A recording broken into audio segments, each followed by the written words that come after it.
Assalamualaikum warahmatullahi wabarakatuh. Selamat siang untuk ibu-ibu. Waalaikumsalam. Waalaikumsalam warahmatullahi wabarakatuh. Waalaikumsalam warahmatullahi wabarakatuh. Selamat siang untuk bapak-bapak, ibu-ibu yang hebat yang masih semangat dalam pembelajaran hari ini. Hari ini saya ditunjuk kebetulan untuk menjelaskan tentang apa itu program sekolah penggerak. Tapi sebelumnya maaf ibu bapak kalau ini saya bukan masuk mengerti, tapi share ilmu kebetulan saya yang sudah duluan mengetahuinya. Jadi ya berbagi ilmu saja.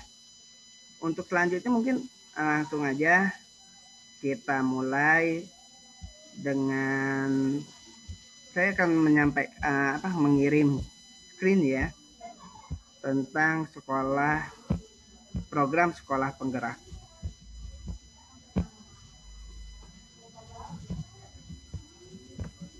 Sudah muncul ya Bu, Bapak? Muncul Pak. Sudah Pak, muncul. Apa sih sekolah penggerak itu? Di sini sudah sangat detail dijelaskan. Jadi apa ya sekolah penggerak itu kita lihat dari visinya juga. Ya, visinya itu Indonesia itu ingin maju yang berdaulat mandiri ya dan berkepribadian terciptanya pelajar Pancasila. Nanti ada kaitannya pelajar Pancasila itu karena sebenarnya sudah sih kita sudah menerapkan. Mungkin kalau Bapak Ibu membuat RPP ada yang namanya KI 1, KI 2, KI 3 ya. Nah, KI 2 itu tentang tingkah laku. Nah, yang tingkah lakunya itu nanti hal yang barunya adalah dengan dimensi pelajar Pancasila, tapi itu nanti ada bahasannya sendiri ya. Nih, di sini yang membedakan kurikulum yang lama sama yang baru dari ekosistemnya sendiri ya. Sekolah kalau yang sekarang kan sekolah sebagai tugas, terus pimpinan sebagai pengatur, ada manajemen sekolah terlalu administratif, banyak dengan ya pembuatan administrasi lah, RPP, silabus dan yang lainnya. Terus masih ada PAUD yang belum melibatkan orang tua. Untuk arahan yang selanjutnya nanti di sekolah penggerak ini kalau berjalan, ya diharapkan itu sekolah adalah sebagai kegiatan yang menyenangkan. Jadi kita akan menciptakan sekolah yang menyenangkan, ya. Dan di sini pimpinan memberikan pelayanan. Jadi udah nggak ngatur-ngatur lagi ya. Maaf sebelumnya kepala sekolah kita nggak diatur, tapi kita akan menjadikan seorang yang melayani, ya, pimpinan yang melayani siapa ya, terutama kita sebagai guru. Dan untuk manajemen sekolahnya juga yang kolaboratif dan kompeten. Di sini kolaboratif itu nanti ada materi-materi yang akan dikolaboratifkan ya. Terus keselarasan pendidikan di rumah dan keluarga. Intinya nanti hal yang baru dalam sekolah penggerak ini kita akan berpusat kepada siswanya ya, berhubungan dengan keadaan rumahnya tentu pula. Untuk gurunya sendiri yang berbeda apa daripada yang dulu? Mungkin Bapak sudah baca di sini. Guru sebagai pemilik dan pembuat kurikulum. Mungkin kalau dulu kita dilibatin mungkin hanya seseorang perwakilan, tapi di sini kurikulumnya ibu bapak yang membuat. Ya, itu yang membedakan. Terus guru sebagai fasilitator dari berbagai sumber pengetahuan.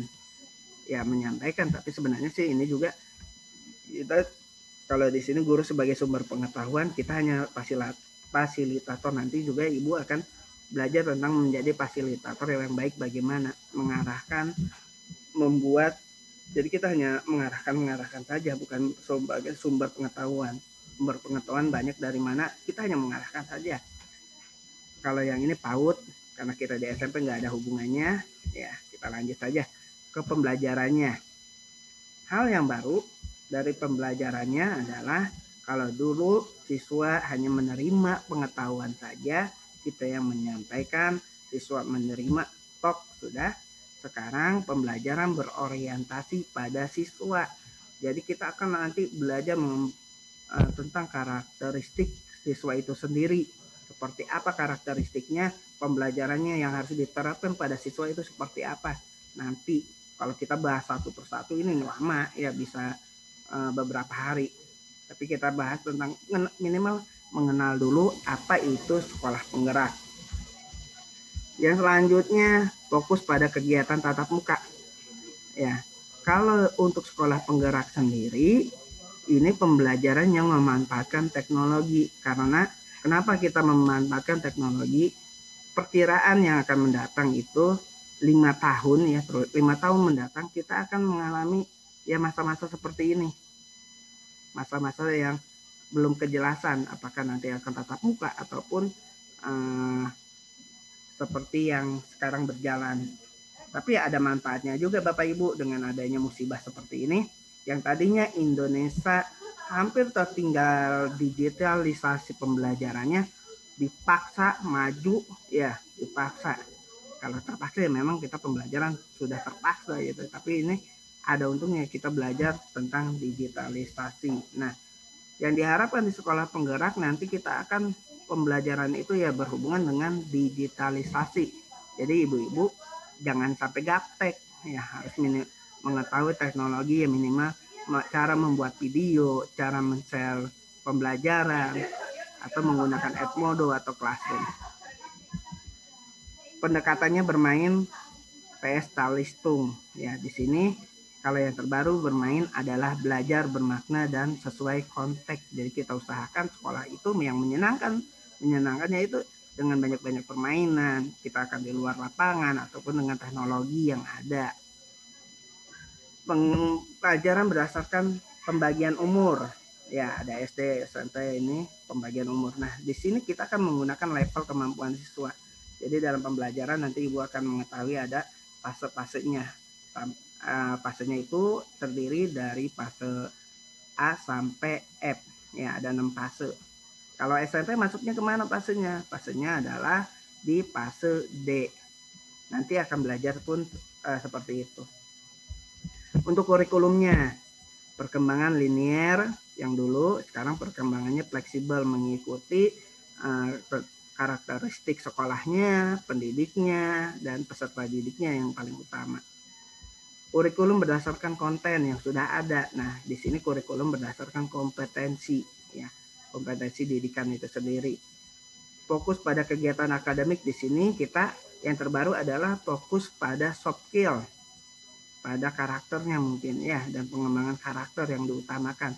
Nanti pembelajaran itu penilaian bukan hanya di akhir saja, tapi yang paling utama adalah prosesnya. Ya, proses lebih bermakna daripada nilai akhir. Jadi ibu-ibu nanti kalaupun nilai, kalau yang di sekolah penggerak itu diutamain ya proses pembelajarannya itu sendiri, ya bukan nilai akhirnya. Patahan antara kurikulum PAUD dan SD di sini transmisi yang lulus dari PAUD ke SD. Penilaian bersifat sumatif atau menghukum. Penilaian sumatif atau menghukum itu kan biasanya kita hanya di akhir nilai sudah dapat naik kelas atau enggak. Nah, di sini penilaian bersifatnya formatif yang mendukung. Jadi formatif itu adalah yang prosesnya. Jadi ya tadi yang sudah dijelaskan, kita akan proses yang akan diutamakan nanti kalau kita menggunakan program sekolah penggerak ini.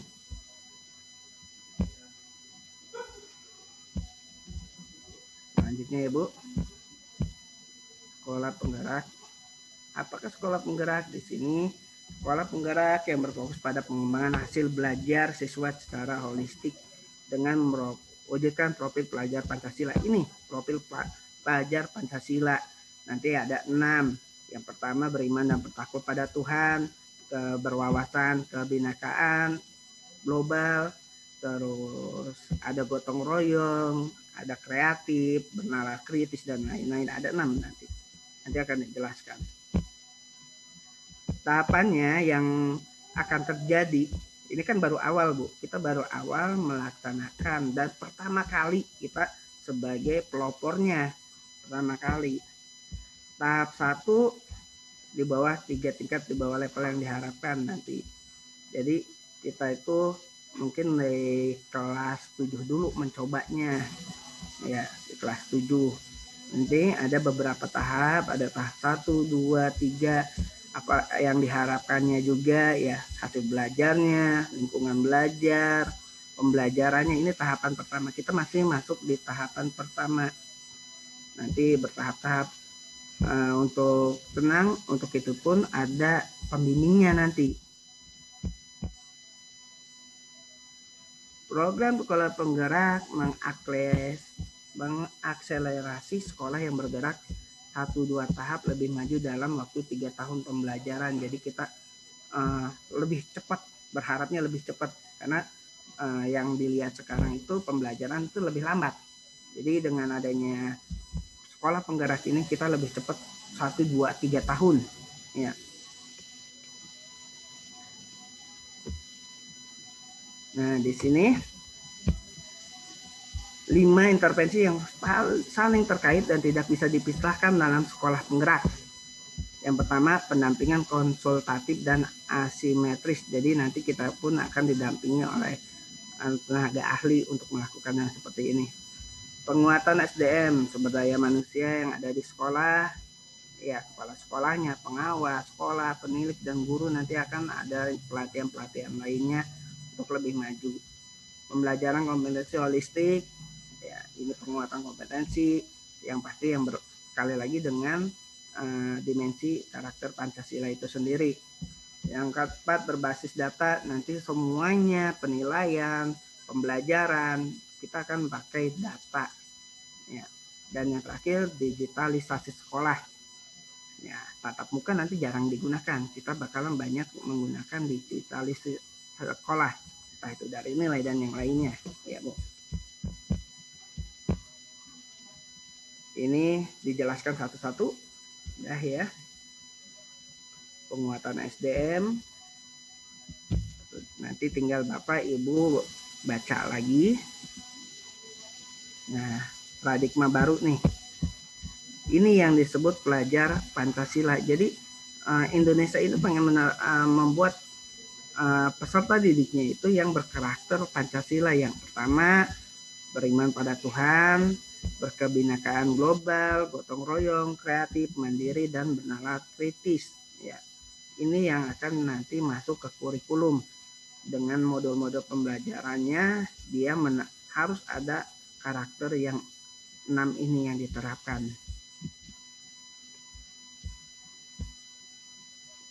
Perencanaan berbasis data, nih laporan potret harus pakai data, terus bahan untuk refleksinya semua tetap menggunakan data, karena kita akan menilai itu dengan prosesnya. Terus digitalisasi sekolah, platform guru, platform pembelajaran, sumber daya sekolah, nanti ini akan dibantu oleh pemerintah yang ada. Nah, siapa saja yang berperan dalam program sekolah penggerak? Ya, ada Pemda, yang terutama komite sekolah. Nah, ini saya pada komite pembelajaran guru. Ya, saya termasuk komite pembelajaran guru, yaitu yang dipilih oleh kepala sekolah untuk membantu pembelajaran ibu bapak guru dan menjadi fasilitator pembelajaran guru. Jadi maaf sebelumnya nanti kalau saya banyak berinteraksi sama bapak ibu. Yang kedua adalah guru yang akan menggunakan platform pembelajaran mandiri guru, ya, menerapkan prinsip pengajaran dan penilaian yang efektif. Nanti ada ya selaku bapak ibu guru itu tugasnya seperti ini, menggunakan platform pembelajaran mandiri guru dan menerapkan prinsip pengajaran penilaian yang efektif. Dan ada juga murid ya, nanti kita bahas seperti apa kita menghadapi murid melaksanakan pembelajarannya. Ini angan-angannya ya. Untuk tahapan pertama yang sudah dilaksanakan adalah 34 provinsi. Ini kita baru pertama kali dan termasuk pelopor yang pertama kali. Itu adalah terdiri dari 34 provinsi, 110 kabupaten kota, dan 2.500 sekolah penggerak. Jadi kita termasuk dari 2.500 itu.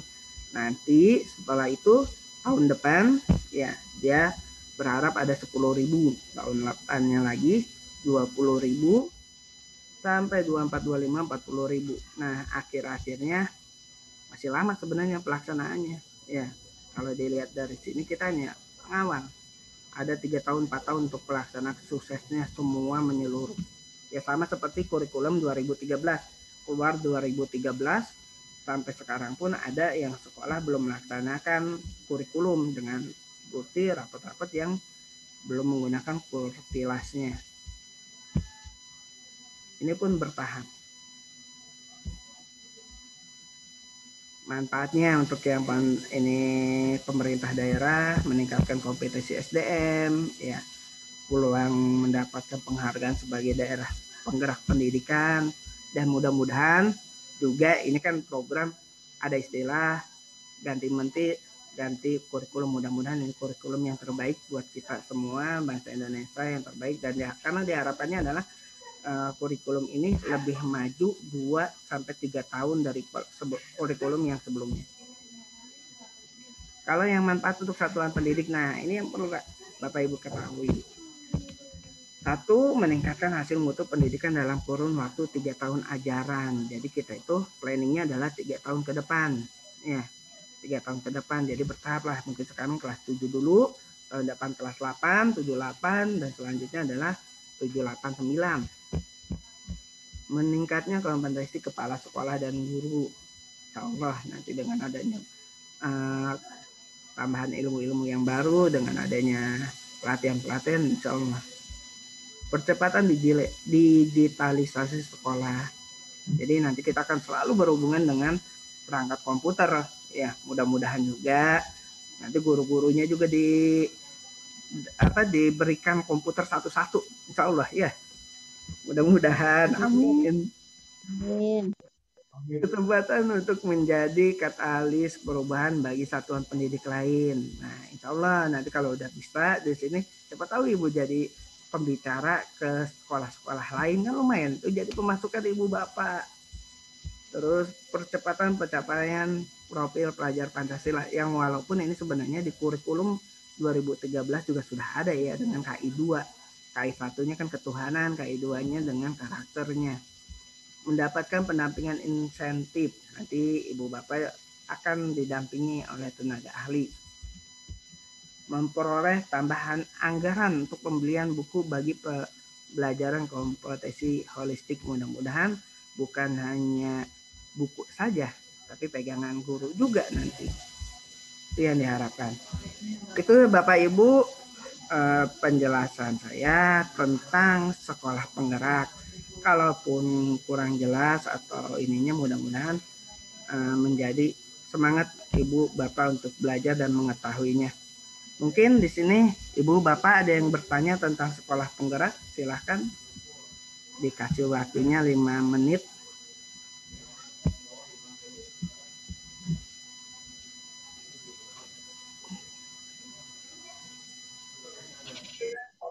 Yang mau bertanya? Pak Arief, saya mau bertanya. Ya, Bu Indri. Bu Indri apa Bu Rika ini? Bu Rika. Oh, Bu Rika ya. Bu Rika dulu boleh. Ini apakah program ini nanti tahun ajaran baru akan fix dilaksanakan di sekolah yang pilihan yang sekolah penggerak itu, atau menunggu kesiapan sekolah dulu?